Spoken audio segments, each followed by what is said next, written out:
we are and kind of why we're here. So first thing first, we have Dave Foki. Dave, maybe you just want to wave to the audience as I call your name. We have Scott Hamler. We have Scott Rainey. We have Will Crutchfield. I don't know if Will is on the line today with us. We have Carolyn Saint.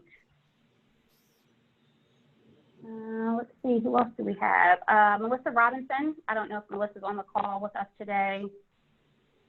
We also have Kim Washington.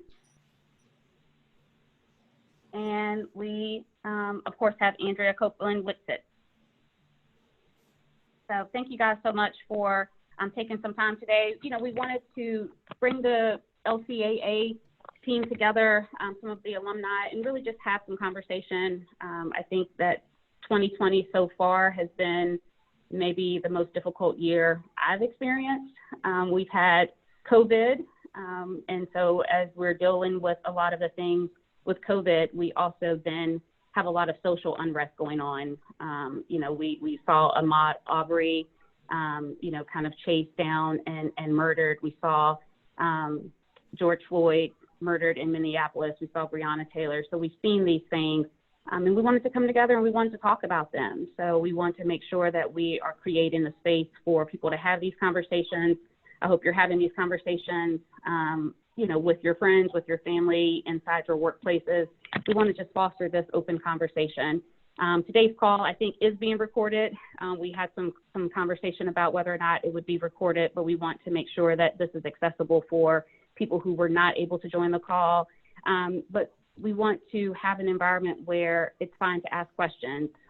This is a learning situation for all of us. We want to make sure that people feel comfortable, you know, being your true self and speaking your truth and sharing things with us as a whole.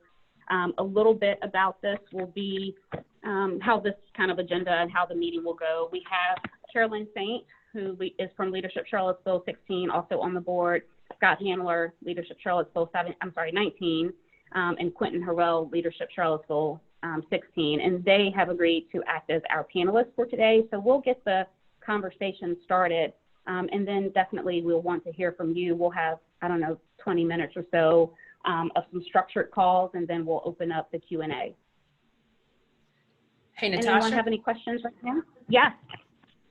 As you facilitate this, any way we can see you? Oh, are you not seeing me? No, ma'am. I can see you. She's on the second page. It's on a right separate now. page, yeah. Oh, you are? Okay. Okay. There you are. Okay, gotcha. Listen, it's been a day, so if you couldn't see me, I would not be surprised. So, Well, I put you on speaker view and your cell phone came up. That's why. Okay. Okay. As long as we have you. So, thank you. yeah. When we start the Q&A session, I think most of you are muted right now. Only the panelists will be unmuted. But feel free to interject, right? So if you want to say something, you want to share something, hit the raise your hand button in your Zoom. We're probably all very familiar with Zoom, but if you're not, there's a little icon towards the bottom that says raise your hand. If you want to do something, and Andrea will help unmute you. So we want to get started. Let's get started. So Carolyn, Scott, Quentin, I know I've had a lot of conversations personally at work. I've had a lot of conversations with my family. And the thing that people keep saying to me, and I keep hearing, is this feels different. So I want to hear a little bit from you guys on what feels different, if it feels different for you, and maybe how you've been able to process things during this time. Let's start with Carolyn. Ladies first, guys. Great. It is amazing to be here, and thanks to Natasha for being the force behind today's conversations. You're right, it does feel really different. It feels like where we've had these crises happen over and over again to such a saddening pace, but now all of a sudden America is galvanized. People are in the streets. I didn't think we had it in us anymore, to be honest with you. I thought people really didn't care.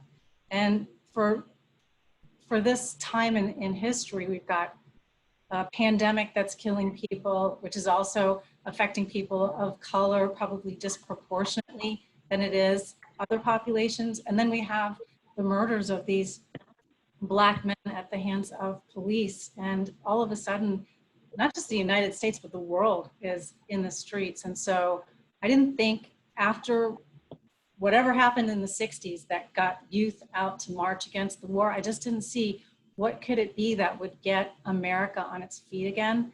But here we are. And so I do think that this is not a one and done. I feel like there is enough ongoing commitment to making change, because I think people see that to do otherwise, it's like we're at a precipice. We are at a breaking point. We can't turn back. So for me, watching all my friends, watching the news, to my colleagues like Natasha, Scott, Q, Andrea, talking about how this issue is impacting them, it feels really, really different. Thank you for sharing, Carolyn. Scott? Yeah, first of all, I want to thank everybody for joining this call. I see a lot of classes represented from the LC program. And yeah, just to echo what you guys were saying, it does feel different, and in a good way. Feel like a lot of people are affected and ignited, have a lot of time to think about everything that's going on. And I feel like it's different in the sense that this time I feel like something actually is changing or will change. And that's a part of the reason why we kind of wanted to get this group of leaders together to talk about our various perspectives, the various ways we're getting involved, what we're seeing. So that's at the crux of the conversations that we've been having on the board for the last few weeks now. And we've been really trying to figure out a way to act and a way to connect everyone and a way to share ideas and thoughts, because now is not a time, even though we have to be distant physically, it's still we need to be social, we need to be engaging, we need to be sharing information. And I think it's incredibly important. Thanks, Scott. Q? So, first of all, hello to everybody. Can you hear me? Yeah? Okay. Quiet, Good. but we can hear you. All right. Yeah, just a little louder. All right. So yeah, thank you for inviting me. It's good to see so many familiar faces. Good to see LC 16 representing fully on the call. Yeah.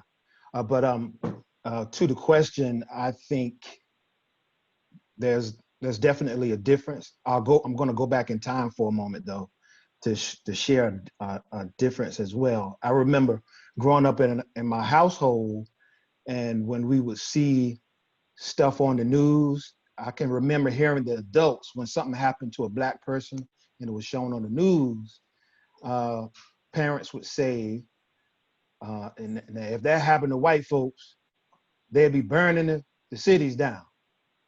And that was like a common theme that we would hear in our households.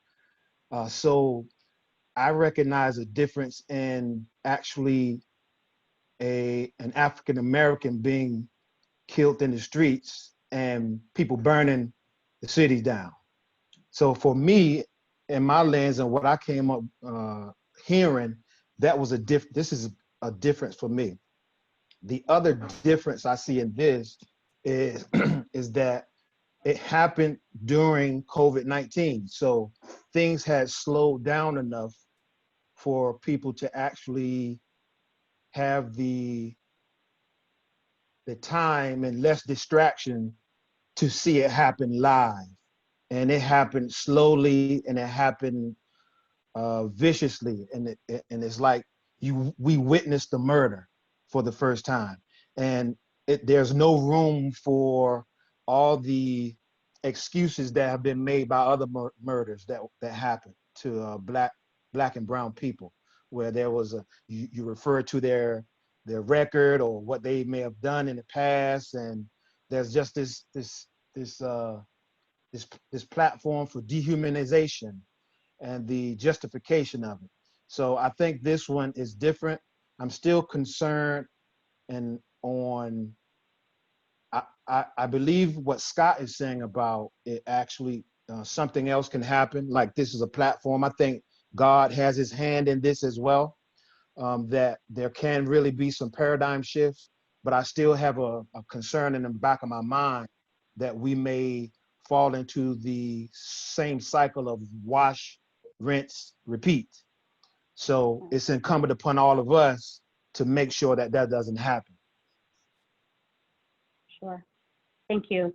I'm looking at my screen. I'm so excited to see Sean Reeves on. I see you, Sean. Hey, Captain, Officer Byers. Thank you so much. We're really excited to have our local law enforcement. And, you know, I know there's a lot going on in law enforcement right now. I know your job has never been easy. It's probably even less so now. And I think that we all recognize that the things that have happened in Minneapolis and other places are not representative of all cops. And I just want to say that because, you know, I think sometimes we get into all of this or all of that, and we all know that that's not the case. So just know that we support you.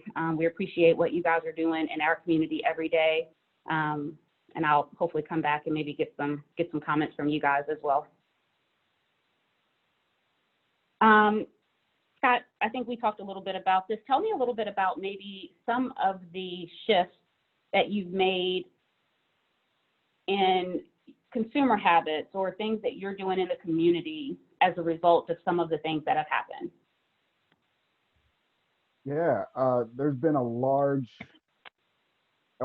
push, and rightfully so, to buy from Black-owned businesses and also local businesses at large, and that's something that the community as a whole has not been pushed to do, but that was just something that was kind of ancillary to the Black community, and I feel like that's something that everybody is trying to do, and I hope, honestly, that does not stop, you know, after a couple months or something.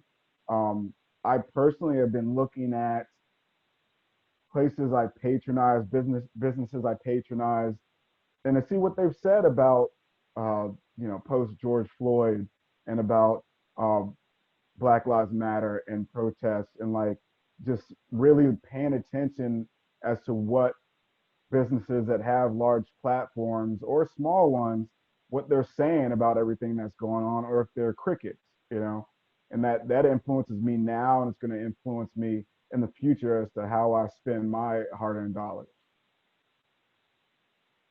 Carolyn?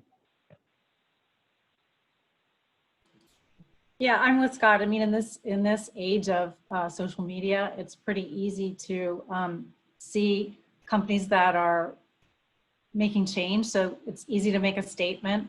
I think what everyone needs to hold people accountable as to what kind of timeframes for investment or movement these companies are going to put forward. But I mean, it's kind of heartening to see even the NFL, which really didn't do the right thing with Colin Kaepernick, now has come 180 from where it was. So people have learned, you know, to Q's point about rinse and repeat, seeing the NFL make that pivot and having to acknowledge that publicly, I think they recognize how they did wrong in the first, by not supporting Kaepernick the right way. And then I would also point to like NASCAR, of all the institutions to shift their stance publicly when they thought that Bubba Wallace had been subject to a terrorist attack of a noose in his garage, which turned out to have been hanging there for some time. But still, to see all of the race car drivers walking with Bubba Wallace in his car, the only African-American driver in the sport. I mean, this is, to me, it's amazing to see these billion-dollar companies really having to make change. They see the tide is turning. Quentin, same question, but I want to touch base with you a little bit differently, because I know that you have a lot of, you know, you do a lot of work around the Minority Business Alliance, right? And so maybe you can share maybe the sentiment of small business owners, minority business owners in Charlottesville, you know, and maybe how you all have been able to support them. Well, yeah, I'm glad you added context to it, because my answer would have been like, I'm not doing anything different. I'm still advocating for, and I'm really pushing for Black business first and foremost, and then minority businesses as a whole. I think it's been very important that we take extra steps and exercising our actions within the Minority Business Alliance as it pertains to our mission, with convening, connecting, and supporting. So this has been a tremendous opportunity for us to support our minority businesses. So, you know, that's what we came up with the Endurance Fund. Before that, we had partnered with United Way to do a minority business grant as well. So we've just been trying to relentlessly seek all opportunities to provide value to our membership as minority businesses, but also looking towards supporting the minority business community as a whole. The sentiment, it's been unique. The sentiment for the Black businesses that I've communicated with has been a tremendous response. But though that tremendous response, although heartening, it still served to accentuate some fault lines in our community. Businesses that are getting more business than they've ever received before, and the legislative responses with the PPP loans and people on unemployment and getting more money that they have received from unemployment than they were receiving from their actual job. A lot of people that work for Black businesses are like, oh no, we good. We're gonna ride this unemployment out. So that means that some of our Black businesses have actually become short-staffed, but with the onslaught of support, it's actually put them in a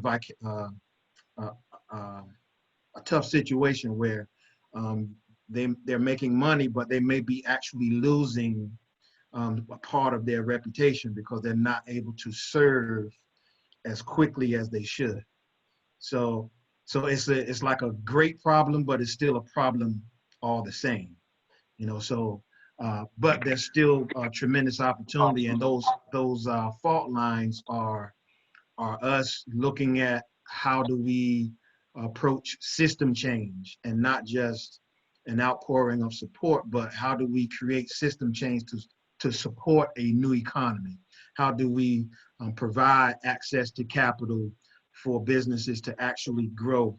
How do we inform and educate those who need to prepare for the on-ramp of access to capital? So I look at it all, you know, the problems, the issues, the good, the bad, and look at it all as an entrepreneur, and that it's an opportunity for us to build on it.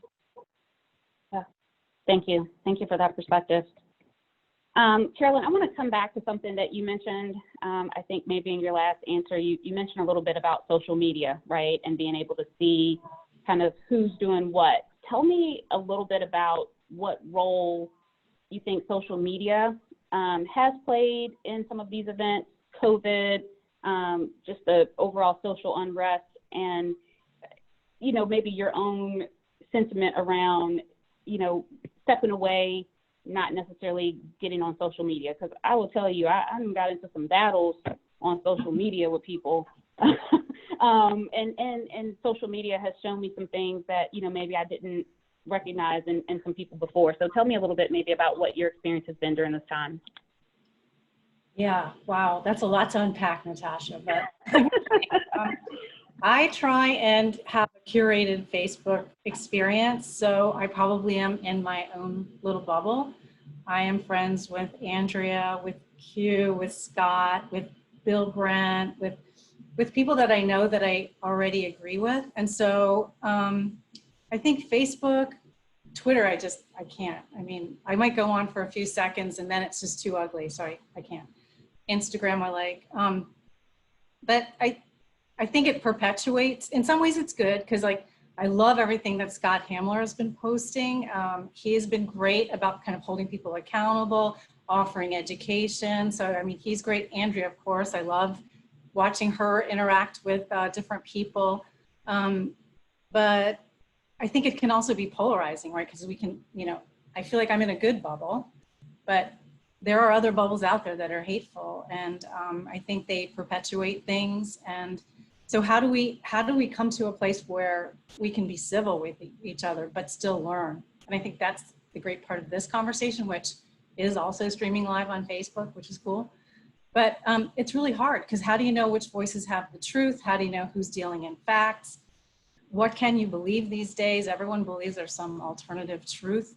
Their truth is the right truth. So I try not to dip too far down into the, and you know, I have a lot of news coming in on my news feed, but even news can all of a sudden get partisan. You're like, this is just a news story. So it's alarming to me. And once it gets ugly and hateful, then I guess I'm guilty of just sort of unfriending or unfollowing people that I can't have in my consciousness.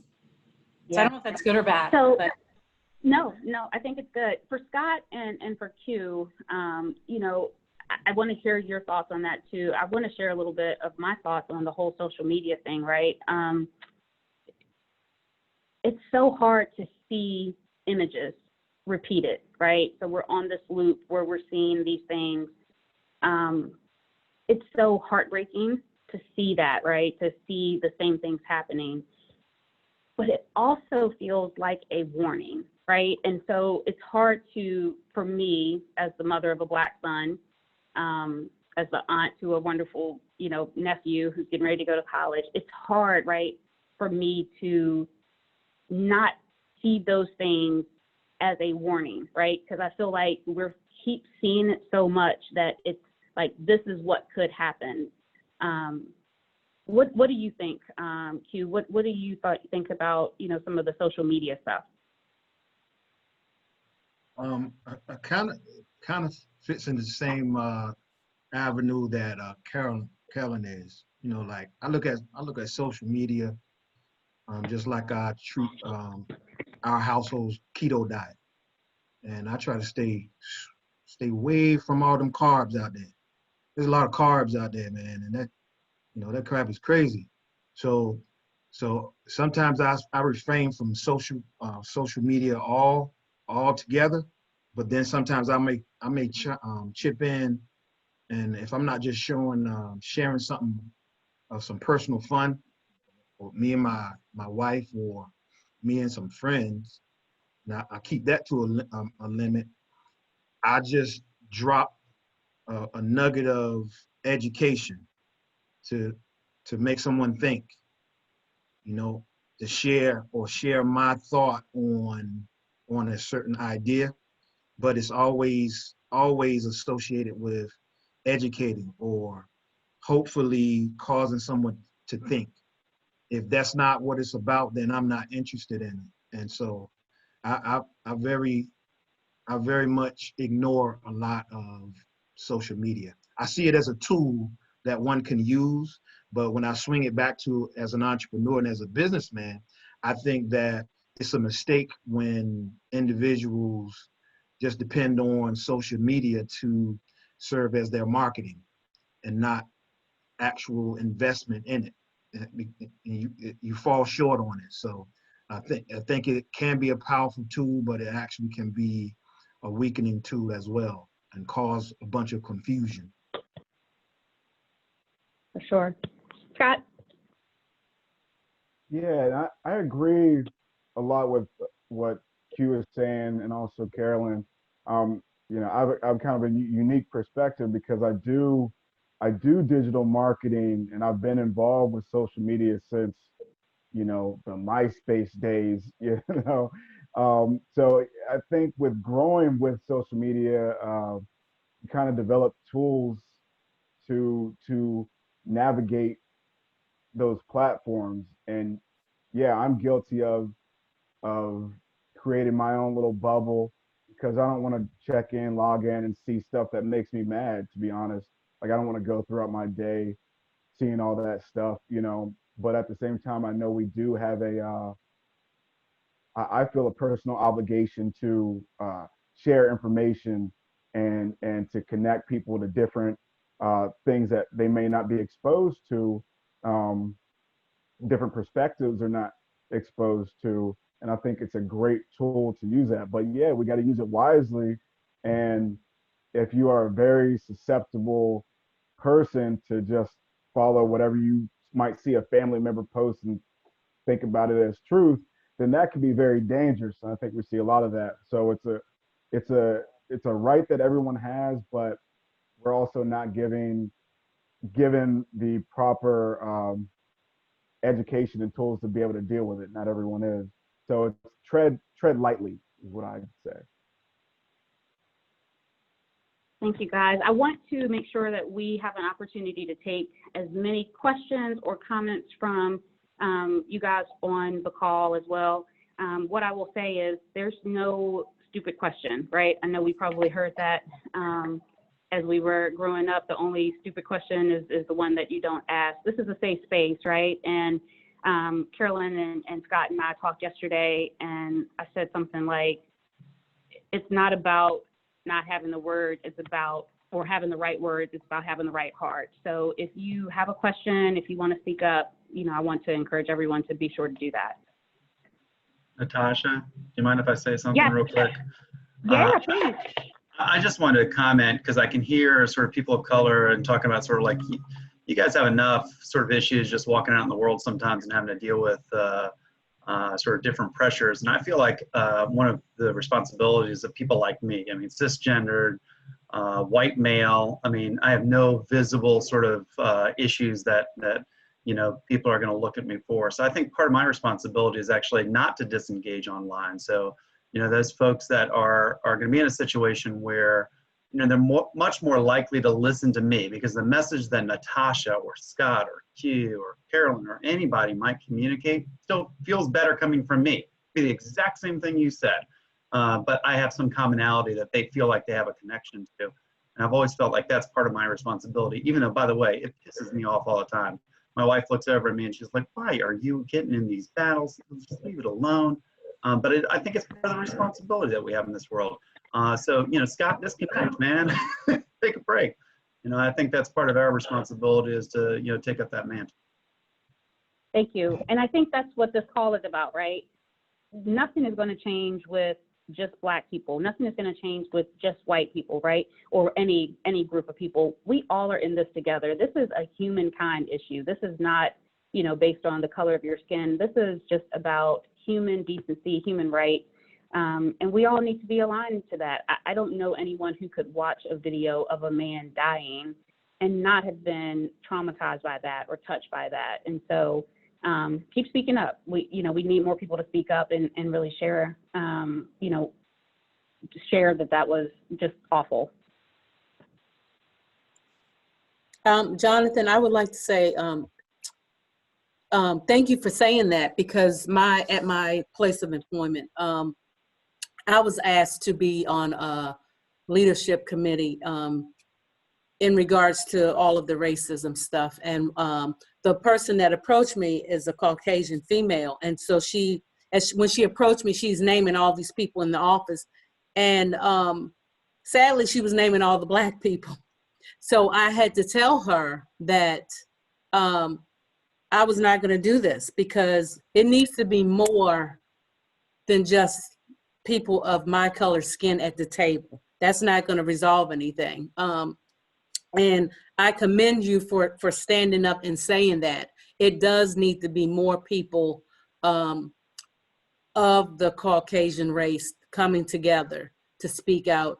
Because one of the things I said to her, and it's no disrespect to anyone on here, I said, why are you calling out all the Black people to be at this table? We don't have a problem with each other.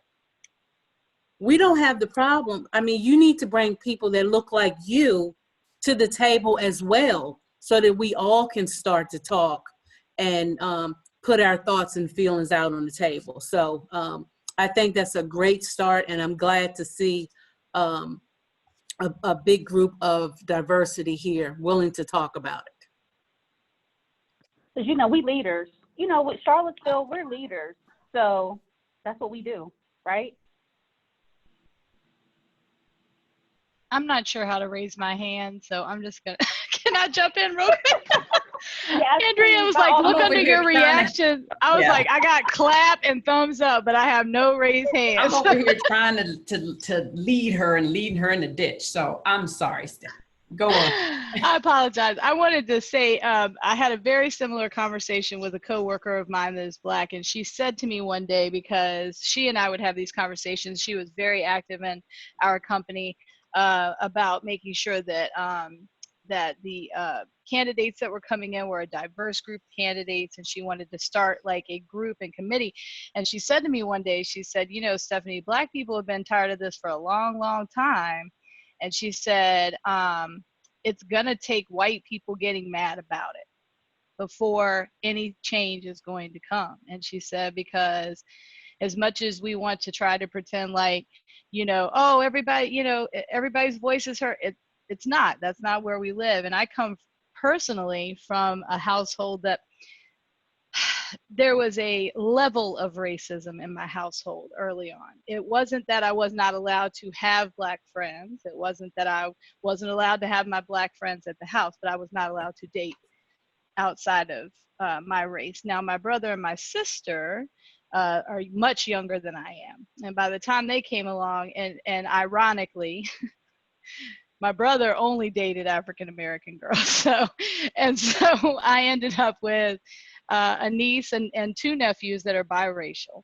And what was good about that is that it presented a change within my family, where my mother and father had to take a real hard look at the way that they were viewing certain things, because now here are these children that are their grandchildren.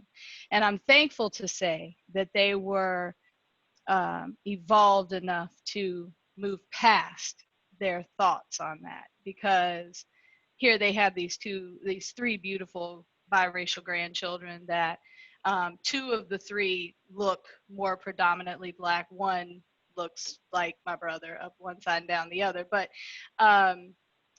that was something that I struggled with in high school. And I've been very pleased with the fact that my family has had tremendous growth over the years with being able to move past that. And so my children growing up, I have two older children and one 10-year-old.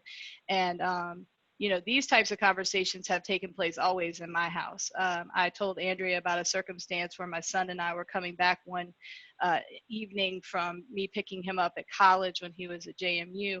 And we had to stop in Scottsville to pick his car up because it had been, a repair had been done on it. His father lives and works in Scottsville. And he said, I'll just leave it at the shop and leave the keys for you there and we'll pick it up. So we went, by the time we got there, it was in the evening.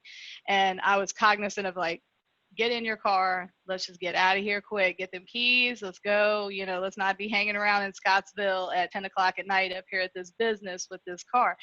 And sure enough, while we were in the parking lot, an officer stopped in. And so I rolled my window down. I said, how you doing? I addressed him and everything. My son had already gotten in his car. He sees the officer. He gets out of his car. He walks over. Everything was fine. Obviously, it was fine. And we said I explained the situation. I said, all right, great. Y'all have a good evening. We left.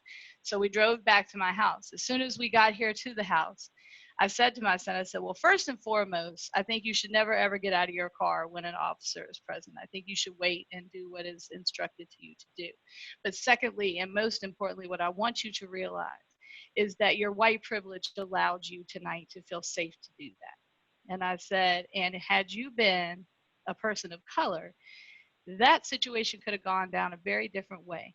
And I said, you could have been arrested. They could have taken that as a threatening thing, even though you weren't. And I said, but what I need for you to understand is that it does exist. You do have it. We are not going to walk around here like we don't have this. And I said, but what I would encourage you to do is use it for good. And so the conversations for me take place here. And the kids that I'm putting out there, they don't have that. My kids go march with everything. They are like the protesting kids. They go out to DC, they go to Harrisonburg, they're all over the place. And I couldn't be more proud. But I see the change within my own family. And my hope is that the more we have these conversations like this and the more open we are to having conversations like this, we can hopefully with the next generation and hopefully somewhat with our generation, get to a point where this is a thing of the past and is in the history books, because that's just how I feel about it. Thank you. I'm going to mute myself now. Thank you for sharing, Stephanie. I mean, I think that's great. Thank you. Thank you for sharing. Thank you for, sharing that wisdom with your kids. I think that a lot of the things that we're seeing, and a lot of the kids that we're seeing out there protesting is because they have strong people in their household who have said, this is not how this is not how things are going to go for the kids that I'm raising. So thank you.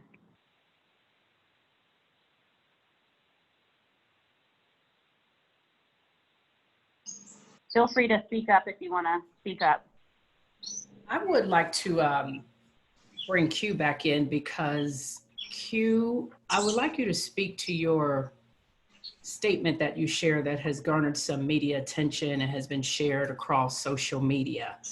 Share with your LC colleagues what that was about.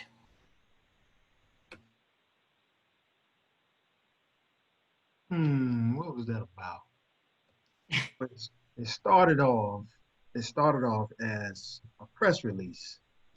It was a press release for our awarding of 4 minority businesses within the Minority Business Alliance. Then, when the social unrest unfolded and the news was taken hold by the murder of George Floyd in particular, it just didn't seem like the right time because we were already intent on trying to get some good news out into the ethers because of all the challenges of the pandemic. But when this new major issue emerged, we wanted to be sensitive about getting out good news, but still recognizing this. And I was kind of hesitant on sharing a statement because I just saw, I was being judgmental because I was seeing other people making statements, and sometimes when I read statements, it just seemed, or saw who were making statements, it just seemed like people were just doing it because they felt like they were supposed to do it as opposed to something else. And I just recognized that I was being judgmental, and I was about to make a decision not to make a statement because I'm making a judgment about someone else. So I had to check myself on that. And then that led me to just share what I've always had in my mind and my heart about racial issues in this community, but also about what's going on right now. So I just decided to do it solo and promote, represent on the Minority Business Alliance and promote our businesses, but also take this opportunity to share some things that I have on my mind with the community. And we often convene, we were just convening 3 years ago after the rallies, the KKK rallies and the things that we had here. So we've had convenings before. Back in 2012, we had the dialogue on race. So we've had convenings and talked about race before, but I wanted to address some of those issues in the statement as well. And we can continue to share anecdotal stories with one another because that helps, but it doesn't address and set the stage for us to all operate and participate in systems change. We can talk about it all we want, but how do we create actionable items that actually create systems change? So that is multitudinous. We have to change the way we are educating our children, the history that we're teaching our children. We all, when we start formulating our decisions around fifth, sixth grade on who we're going to hang with, because before that, when in elementary, white kids, black kids, we chilling, lovey-dovey.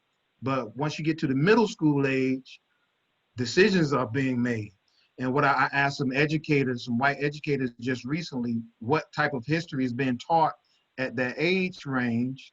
It's American history is one of the subject matters. So if you think about American history, when you're making your decisions, where do black people begin as? Black people began as slaves. And if we start the baseline on black people are slaves and white people are those who have created all these wonderful things, then we already setting the stage for all the other things that we learn through our society. So that's just an example. So long story short, the message that I wanted to convey, that we're all operating and we're all agents in an oppressive system. And we have to have self-introspection in order to come up with the solutions, all of us, because we all have low self-esteem to a certain degree or another. Black people have to struggle with the next level of low self-esteem due to a system created by someone who wanted to win and wanted us to just contribute all the work to their winning. And that has to change. We have to stop professing that we're all in this together and that we have collective values, but in our work, we're still operating individualistically. You know, so we can't get the change that we need until we are self-introspective on how we truly operate. Thank you. For the officers on the line, I don't want to put you guys on the spot, and if you don't want to answer, I certainly understand. Is there anything from Albemarle County Police that you all have modified as a result of kind of the scrutiny that officers are under right now? Are there additional trainings that you all are doing? How are you interacting with the public and with the community as a whole? Hi, Natasha. Thanks for throwing us the question. For those of you that don't know who we are, I'm Sean Reeves, and this is Daryl Byers. We're both captains with the Albemarle County Police Department, and we both come from very diverse backgrounds. I'm Latino and Daryl's African-American, and we've, like I said, been with this organization for over 20 years, or been in law enforcement for over 20 years. So we've seen a lot during our careers. And the conversations that we're having now are conversations that we had back during Ferguson, and trying to promote change from within our organization and looking at opportunities and encouraging our officers to reflect and step away from the warrior mindset that you hear so much about from first responders and law enforcement to a guardian mindset of being protectors. We are put in a position, oftentimes very uncomfortable positions, or positions where we have to mediate and respond to calls for service. So at the end of the day, when somebody picks up the phone and calls 911, they expect a service. So, and we're expected to give them that service. We're also, to Q's point, we shouldn't be in the business of making excuses. We should be taking ownership of when we make mistakes, and more importantly, figuring out how to fix those mistakes and ensure those mistakes don't happen again. And we're doing that through reviewing our training. Over the past several years, we've increased our constitutional law training. We've increased our community policing hours, getting out in the community, and not just, you know, the affluent neighborhoods of the community, but making contact with our Latino community, our African American community, and building those bridges so they get to learn through geo-based policing who our officers are. But you know, at the same time, when mistakes do occur, we need to take ownership of it. They need to be brought to our attention, and we need to address those to ensure that people feel safe, all people feel safe in our community. And I don't know if Daryl would like to add anything to that. Yeah, I'll just add just a little bit to that. Like, for example, we talk about use of force, or in some instances, we call it a response to resistance. And so that's reviewed each and every time that an officer uses force or responds to resistance. That's reviewed all the way up from the first line supervisor to the major, which is next in line, to the chief, to the internal affairs department, to make sure that that use of force or that response to resistance was necessary, one, and was it appropriate? You know, that the officer used the appropriate amount of force or response to this resistance. The next thing that we do, we talk about our strategic planning, and we talk about how we incorporate all of this training, but we also talk about how we incorporate the ideas of the International Association of Chiefs of Police to make sure that we're following best practices. You know, for example, we have never, since both of us have been here, we've never allowed a chokehold. It has been a way, it's been out of our policy, never even in our policy. So, and that's some of the standards that you get from the Police Executive Research Forum. And so we follow all those guidelines that these national guidelines that are put out there for police departments to follow. And, you know, just kind of looking at some of the events that have happened across the country, I find it absolutely appalling and amazing that they have procedures that allow them to do these things. So it's that's kind of where we are. I think in most instances I consider us to be a more progressive agency. I think our style of policing, what we call geographic-based policing, allows us to have more contact with the community members. So it's the same officer in the same beat in the same sector every day, and that's who you're going to have that contact with every day, and that's building relationships. And I think that's, and then I'll stop. But you cannot wait until you have a critical incident in your community to start building relationships. And I think that our police department has done a really good job of building those relationships. And if we have a critical incident, I think that our community will bond together, and we will work through it. Yeah, Thank you. And that's well said. And I just have one more point to add to that is, you know, through our work with Leadership Charlottesville, there were several people in my class that we've had conversations with that really didn't know police, what all police work entailed. And really, it's easy, you talk about dehumanizing people, to dehumanize, you know, our first responders as well. That these folks have wives, husbands, kids, brothers, sisters, or whatever, and beneath that uniform, they're people too. And it's easy, especially in this day and age, with our officers feeling like they've been vilified for the actions that somebody in another state across the country have done, and they're getting backlash at the local level, and it is disheartening. And you know, and I'll continue to work with Leadership Charlottesville. I know Andrea and I, we've partnered the past couple of years of revamping, and not to come up with excuses, but show a different side of police work to build that understanding between the community and our law enforcement and what it means to be a law enforcement professional. And if there's changes that need to be made, absolutely, we'll continue to strive towards, you know, evolving and making those changes for our community to better serve our community, because at the end of the day, we are public servants. For sure. And we appreciate your service. I know I've told you that before.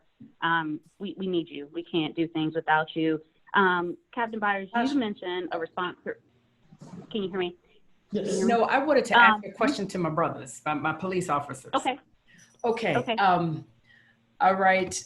So that's a good point, Sean, that you made. We understand people have families, and I know you, I know Captain Byers, I know people at the Charlottesville Police Force. I have a relationship to some degree with you all.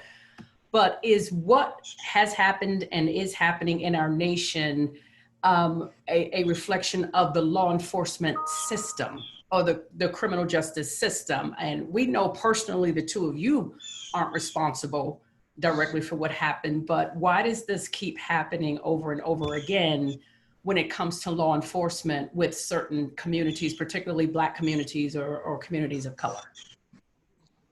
Well, I have personal feelings, and this is where I'm separating Captain Reeves from Sean Reeves. I think that this is a systemic problem in our society. I think it's a cultural and economic issue as well. And from my perspective, I think law enforcement sometimes is the face of a government as opposed to the politicians and those in power who set the rules and set the laws. We enforce those laws, so we get trapped in this dynamic. And then to some of your other points, you have people from different upbringings and different worldviews that get into law enforcement. And, you know, we try to weed them out in the hiring processes, but, you know, people come in with their own biases into this profession, and we do our best to weed them out. But if they manifest on a call for service Sometimes that's when we catch them and we weed them out and we get rid of them. But by then the damage is done and it's too late. So until we can start recruiting more people, as far as diverse, better educated people, more open-minded people. But to your point, Andrea, I think this is a bigger problem than just law enforcement. That is certainly part of it. I think that's the spark, but there's other frustrations, issues that are going on that people feel oppressed that go beyond the police department. And I'll just add to that, Andrea. If you go back and you analyze Ferguson, for example, one of the things that was happening in Ferguson is that there was a community shift, and the police department wasn't even wise enough to realize that they started to see an influx of more African Americans in that community. So they didn't even know how to have communication with the citizens that they are there to protect and serve. And so that's when you get that rift on top of the corruption that was already set in place. So like Sean, I'll separate myself and say that Darryl Byers also believes that it is systemic. And then you think about it, even you can go back to the 60s. And Sean hit the nail on the head in my opinion, is that police officers have been the face of the government.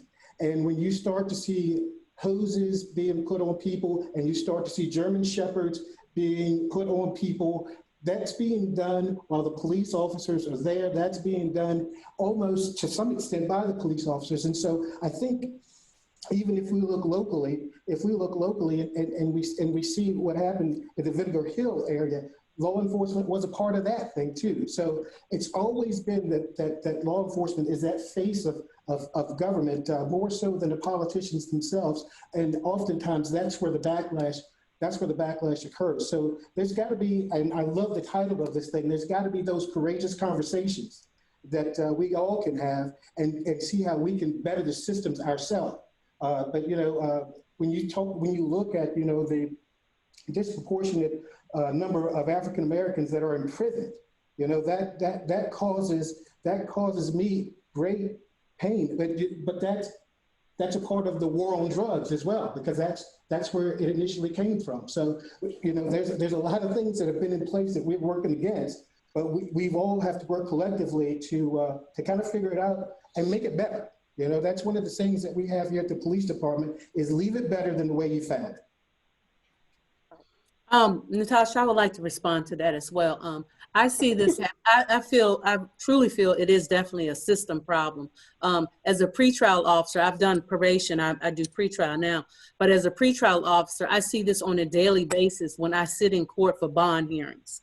And it just baffles me at times that you have two very similar cases where two individuals may be charged with the exact same crime. They both may have no criminal history at all, or they both may have misdemeanor offenses, but yet the white person will be given a bond to be let out and the black person is being held.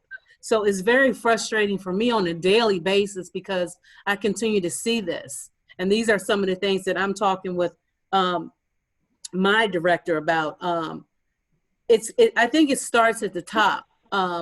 There's a case that I interviewed a kid on, I think it was back in February, for some very serious charges. As of last week, these charges still were not showing up on this child's, well, I'm not gonna say child, he's 19 now, but these charges still don't show up on his criminal history. And it's just, I keep asking, like, why is this not showing up?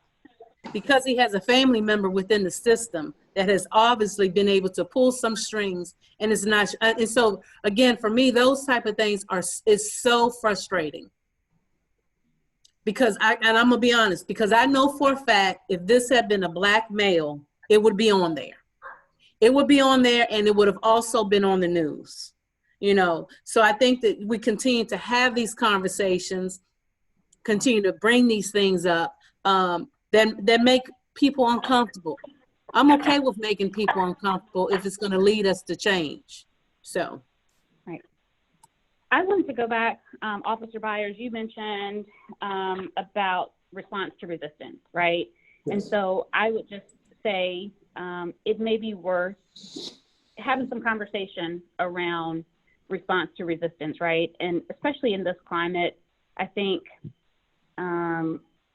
fear may be misinterpreted sometimes for not complying, right? And so I think it's really important to have those conversations with the law enforcement officers that, you know, just given where we are, you know, someone may be just afraid, more afraid than normal. And the way that projects and the way that comes across may lead you to a response that may or may not be appropriate for said situation, right? I don't know, I've never been a police officer. I know some police officers, but, you know, I wish that there was more talking and more, you know, to your point, Sean, where you have to kind of be those counselors and do that before we automatically go to, you know, having to restrain someone or having to do something. If that's warranted, we need to do that.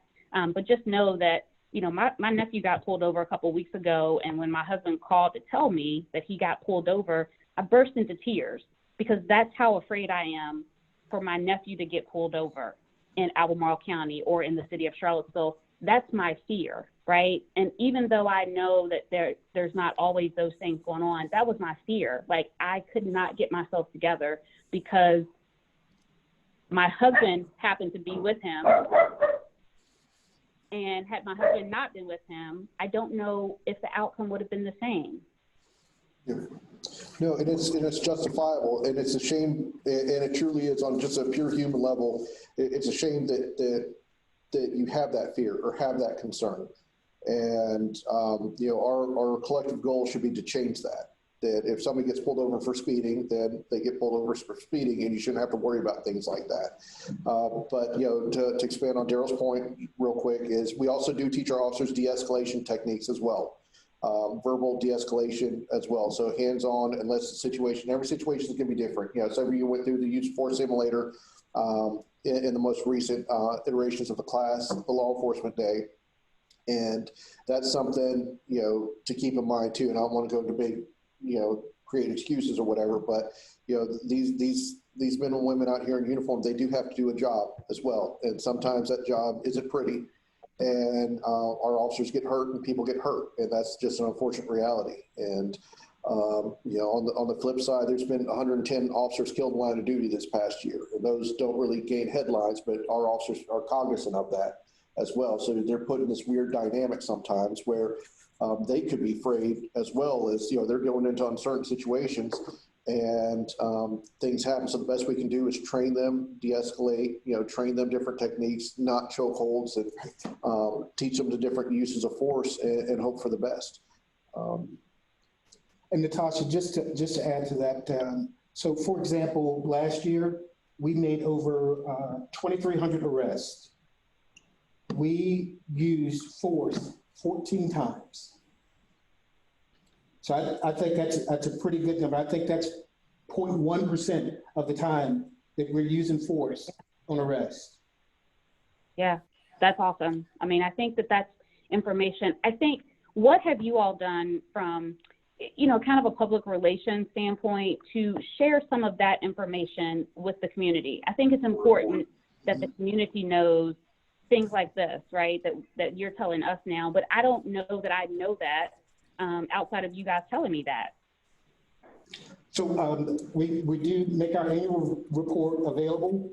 It's on our webpage, and we've been doing community events. And obviously, since the events with Mr. Floyd occurred, we've been getting a flood of emails, and we've been responding to those emails kind of with the same message, and it includes those stats and also kind of our training history as well, what we've been doing and what we have been doing. Okay. No, thank you for sharing that. Sure.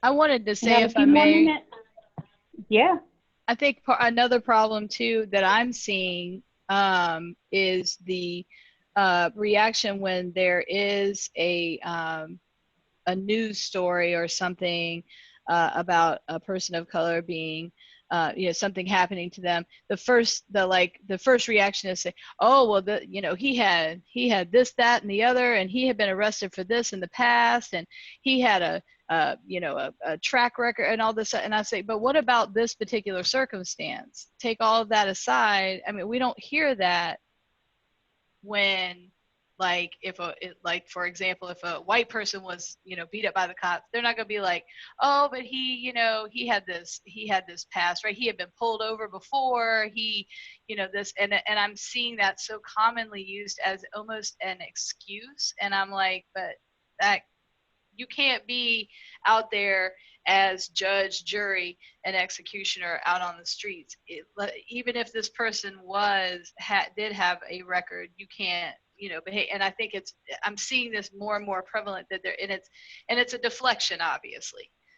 But that's another thing that I think is detrimental. But that was a great question. And I think there needs to be more police community meetings where we can all come together and be able to ask questions like this and hear that our community police are taking steps to make sure their officers are properly trained and how to react in different circumstances and things like that. So I was glad to hear that, but I think there needs to be more of that, more community and police meetings where we can all come together and hear, because, the police are important, but it's also important to make sure that they're properly trained, because they have an immense amount of authority and things. And so I think more meetings like that would be great.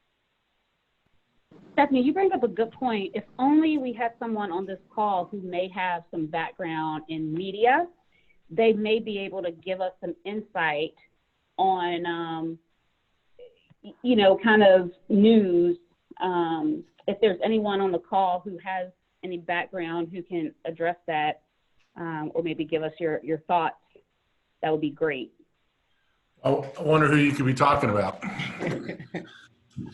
This has been a really challenging time for us, because it's a dynamic and fluid situation. It's one where, as professional journalists, one of the things that we do is we don't talk about our political opinions. My wife doesn't know who I've ever voted for. We just don't talk about them. Fortunately, I work for a company that has given us the opportunity to recognize the obvious, and that fighting racism is not a political thing. That's a moral and a cultural thing that we can be very much involved with.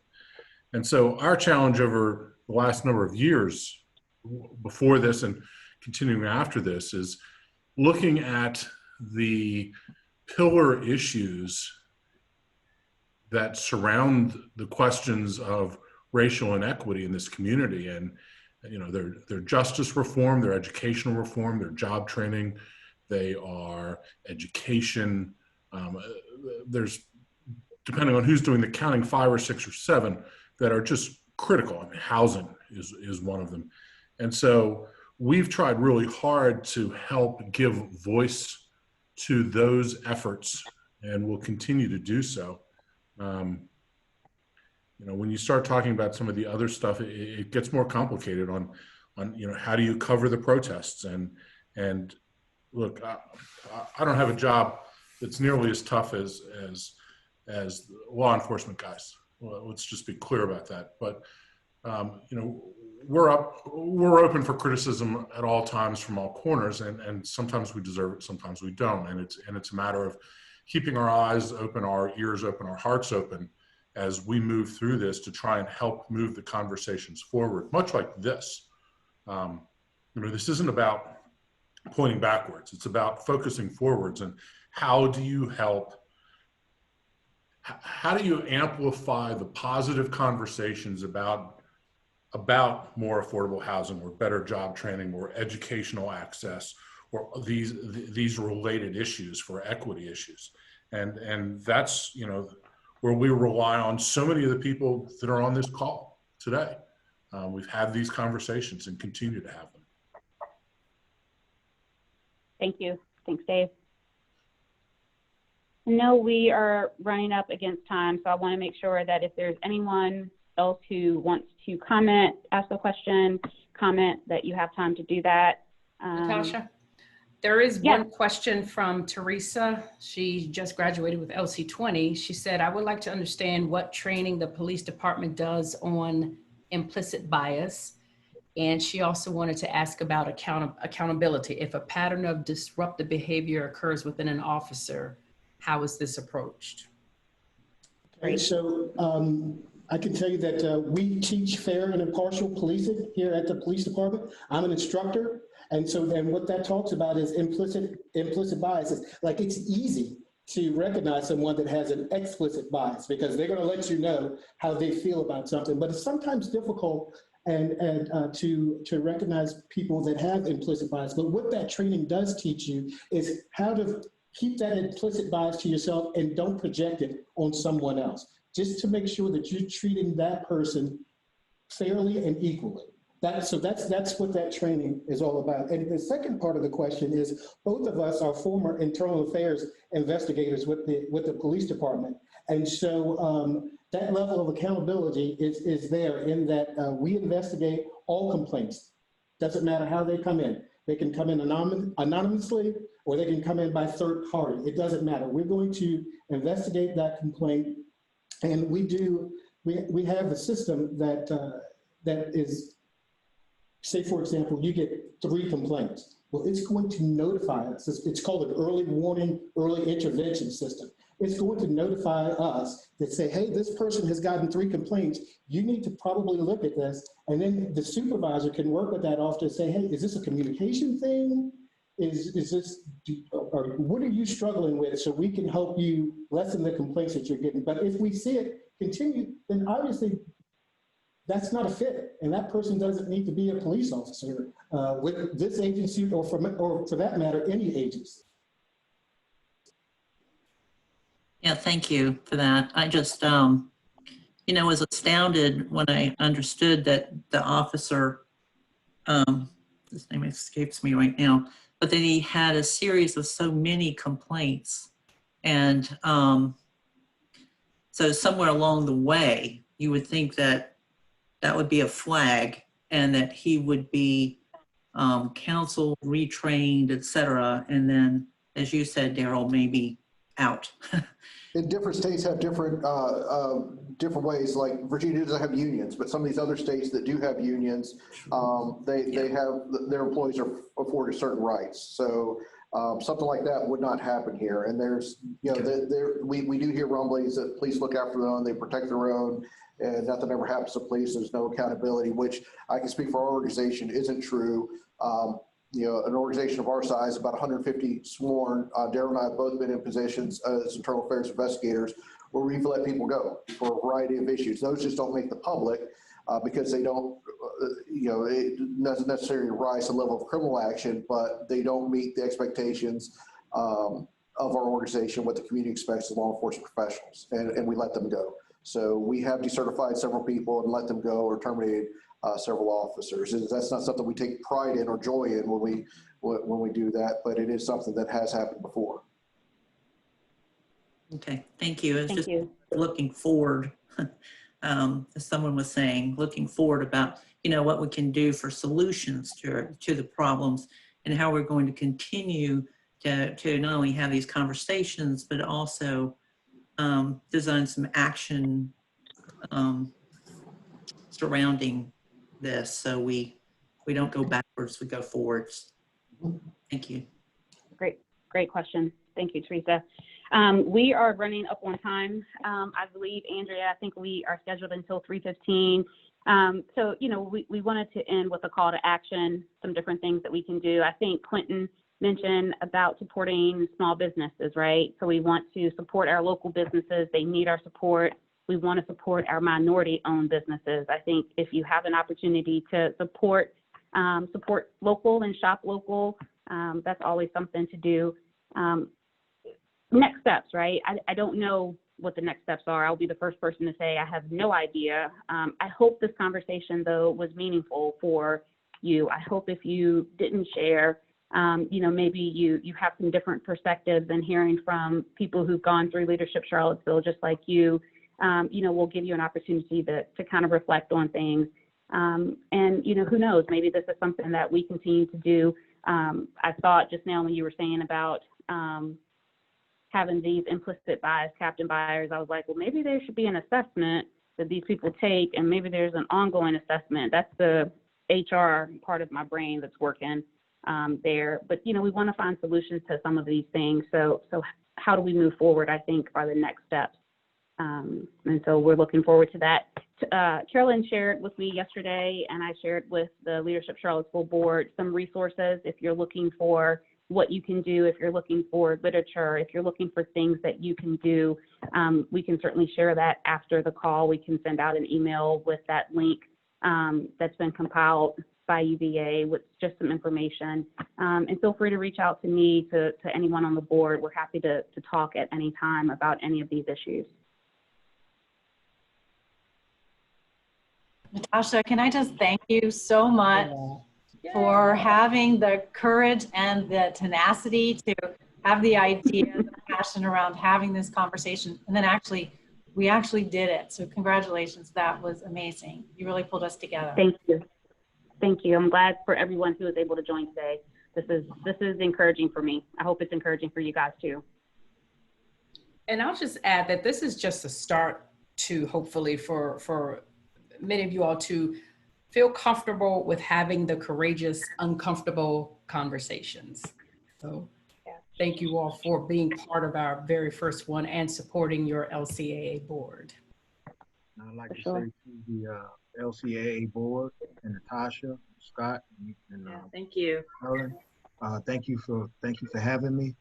And I know that this conversation can become even more courageous. So there's so much more that we can dig into if we really and truly want to be a part of the paradigm shift that's happening. So I'm here. I'm here if you need me. I might be calling you. That's what we're about. We're about being a network. Thank you, Q, and thank you, Natasha, for facilitating all this. Like Andrea was saying, we hope to do more of these. I think this was a great discussion. I hope people that weren't able to get on this call can maybe get on the next one. These are about having conversations, courageous conversations. That's what it's branded as.